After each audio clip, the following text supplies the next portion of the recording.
Bien, pues regresamos de este descanso reflexivo y nos habíamos quedado con la pregunta en el aire de si se puede ser nacionalista y humanista al mismo tiempo, si son ideologías excluyentes y cómo afecta esto en definitiva en la percepción de las personas cuando deciden votar por una opción política o por otra y si son conscientes, pues eso es una pregunta más complicada todavía, de las últimas consecuencias de optar por un camino o optar por el otro. ¿Qué les parece?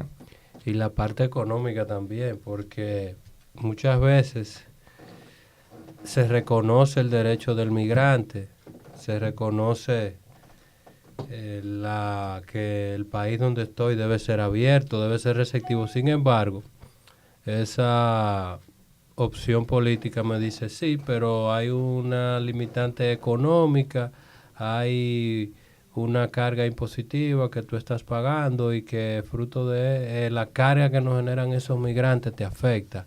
Entonces entra como una especie de cuestionamiento, que es lo que genera a los migrantes autorizados, por ejemplo, en los Estados Unidos, y los no autorizados.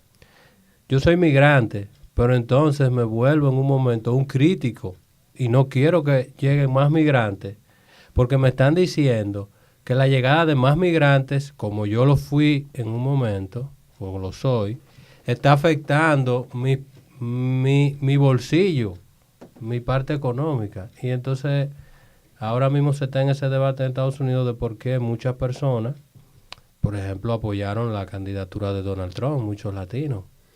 Yo no sé si Enrique tiene algo que aportar en esa línea. Me gustaría incorporar un concepto que actualmente se aplica en el ámbito de las migraciones. Un concepto orientado hacia la mujer, específicamente. El concepto de feminización de las migraciones. Pues el papel de la mujer en las transiciones demográficas, como las migraciones, representa un nuevo reto para las organizaciones internacionales a la hora de proteger los derechos humanos. Se calcula que actualmente un 49,6% de la población migratoria son mujeres. Tales mujeres, en su condición de inmigrante en un país nuevo, representan la oportunidad de adquirir nuevas ideas y normas sociales que, a modo de desarrollo, pueden contribuir y promover sus propios derechos e incrementar su participación ciudadana y social. En Europa y Oceanía, a partir del año 2000, la cantidad de mujeres migrantes superó la cantidad de los hombres, las cuales emigran por razones de reunificación familiar, de asilo o principalmente por razones laborales.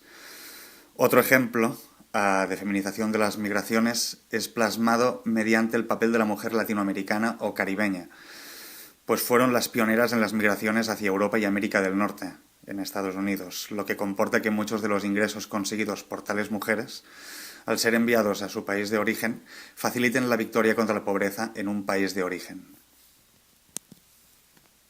Bueno, Enrique tan acertado como siempre. Alejandro, ¿cómo lo ves? Ahí está tocando un tema fundamental también, la parte de este concepto que él enarbola de la feminización de de la migración. A medida que la mujer se ha ido incorporando al esquema productivo, pues también se incorpora a este fenómeno de la migración. Así que fíjense las tantas aristas que tiene este tema. Y por eso, como tú decías, Laureano, no se puede reducir. Esto es demasiado complejo y cada vez aún más se está tornando en un escenario global. Eso es lo paradójico. Y Que tener en un cuenta escenario algo, global, y fíjense cómo la migración está trayendo tantas divergencias, tantas diferencias, y todavía no se ha encontrado una manera unificada para abordar el tema de la migración en el mundo. algo muy importante que decía Enrique, creo que hay que rescatar un poco esa idea. Un emigrante, por definición, es una persona vulnerable, ya solo por el hecho de ser emigrante. Da igual que el país receptor funcione bien, funcione mal, que sea más corrupto o menos corrupto. Ahora no vamos a entrar en esas disquisiciones. Pero está en situación de vulnerabilidad. ¿Por qué? Porque un emigrante, por definición, tiene menos derechos que un nacional. Por ejemplo, un emigrante en cualquier país del mundo paga más impuestos Exacto. Eso de entrada, tanto impuestos directos como indirectos. No voy a entrar a discutir ahora si eso es justo o es injusto. Son las leyes de cada país y el que emigra lo sabe. Y si no lo sabe, se entera cuando aterriza y ya lo sabe. O sea que tampoco es... entonces, el dilema político es el siguiente. Hay que desarrollar políticas públicas sociales para proteger a los migrantes que, estando ya en inferioridad, pueden estar sujetos a abusos sociales, lo que tú hablabas antes como del abuso de bajos salarios, desprotección social, el no poder acceder al sistema de salud, al sistema educativo y todo lo que eso representa, que en último término eso sí puede representar un incremento de la delincuencia, porque claro, si tú vas cerrando todas las puertas y ventanas a una persona, pues al final cuando se trata de estricta supervivencia lo mismo da el salto no deseado a la delincuencia. Esa es otra arista que está ahí y que hay que tenerla en cuenta. Vamos a continuar a ver la opinión de la gente en nuestra encuesta. ¿Qué problemas pueden surgir en la República Dominicana a causa de la migración? El 50% respondió que racismo, 22% epidemias, el 22% delincuencia y el 6% ningún problema. Está interesante, ¿eh? Racismo, o sea, entiendo que los que respondieron, que es el 50%, la mitad, dicen que es racismo, entiendo que están preocupados por el rechazo social que provocan los movimientos migratorios. O sea, yo lo valoro como una respuesta positiva en el sentido de que habla bien de la sensibilidad del que está respondiendo esta encuesta. O a lo mejor hay gente que lo ha interpretado de otra manera, pero por lo menos así lo interpreto yo. Pero entonces eso viene a, digamos, a equilibrarse con ese porcentaje que habla de epidemias y delincuencia. ¿Hasta qué punto mi temor a que las migraciones produzcan aumento de delincuencia, aumento de epidemia, me va a llevar a decir, bueno, es cierto, es cierto lo del racismo, pero yo me voy a enfocar más en el tema de la epidemia y la delincuencia, sí, porque es un 44%. Voy a medio discrepar contigo y voy a explicar eso del medio discrepar. Yo estoy de acuerdo con el diagnóstico, no con lo que habría que hacer con el pronóstico. Yeah. Me explico.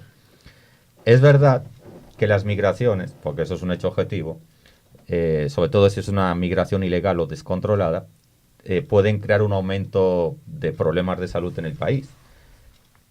Pero para eso lo que se tenía que hacer es, si no puedes arreglar el tema de control migratorio, ahora no vamos a entrar en eso, si por lo menos tienes que incidir en el sistema de salud y, y empezar campañas preventivas, vacunaciones y demás. Yo creo que Estados Unidos hizo algo muy inteligente en el pasado y en Europa también han hecho eso. Mire, usted puede ser ilegal, pero si usted viene al centro de salud y usted se vacuna contra esto, esto y esto, eso no va a tener impacto policial. Sencillamente usted va a ser vacunado. O usted va a ser atendido, o usted va a ser diagnosticado. De hecho, hay un protocolo de atención en salud, por lo menos en España, que eso es lo que yo puedo conocer, donde usted es atendido y no es deportado. Ya se encargará quien tenga que encargarse de resolver esa parte si procede, pero vamos a atender lo urgente, que es la salud. Y una opción que yo no sé por qué aquí no quieren explotar, me imagino que tiene mucho que ver con la sinvergüencería de las élites de ambos lados de la frontera. Pero yo creo que sería muy inteligente tener una política turística común. Sí. Y voy a explicar por qué. Señores, conociendo un poco la psicología del lado europeo, quien tiene que hacer un esfuerzo y coger un avión a venir al Caribe, con muy poca diferencia, puede conocer 2 o 3 países con el mismo esfuerzo económico que está haciendo. Con un paquete. Exacto, con un paquete. ¿Qué costaría coordinar los 2 ministerios de salud? Y aparte de conocer Puerto Plata y Samaná, tú le dices, además vas a conocer Cabo Haitiano, sus ruinas históricas, vas a conocer Puerto Príncipe y vas a conocer Jacmel.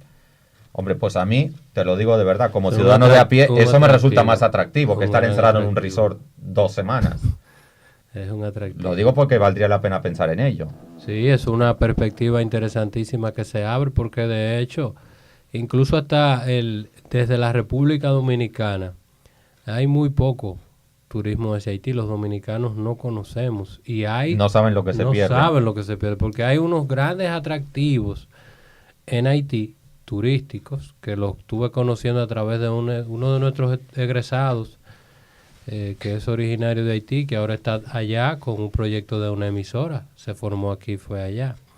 y él me mostraba imágenes de atractivos turísticos que para nosotros son impensables, y ahí también los medios tienen una responsabilidad, porque la cara que se muestra de Haití en los medios de comunicación solo es el desastre, la pobreza. Sí, y te puedo decir, yo estuve allí 2 semanas de vacaciones, y te puedo decir que también se ofrece una imagen muy distorsionada. Aquello no es un desierto. Evidentemente hay partes que son muy áridas, pero sorpréndanse, Haití también tiene parques naturales protegidos. Sí, claro. Y nada que envidiar con los parques protegidos que podemos tener aquí.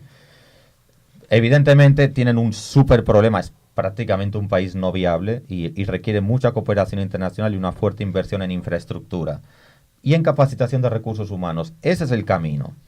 Si esa política es constante y se mantiene, yo creo que a la larga, muy a la larga, a lo mejor el resultado final no lo vemos nosotros, al final van a subir un peldaño.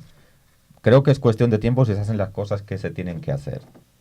Alguien me comentaba una vez sobre todo esto, sobre cómo lograr aprovechar los recursos de ambas naciones.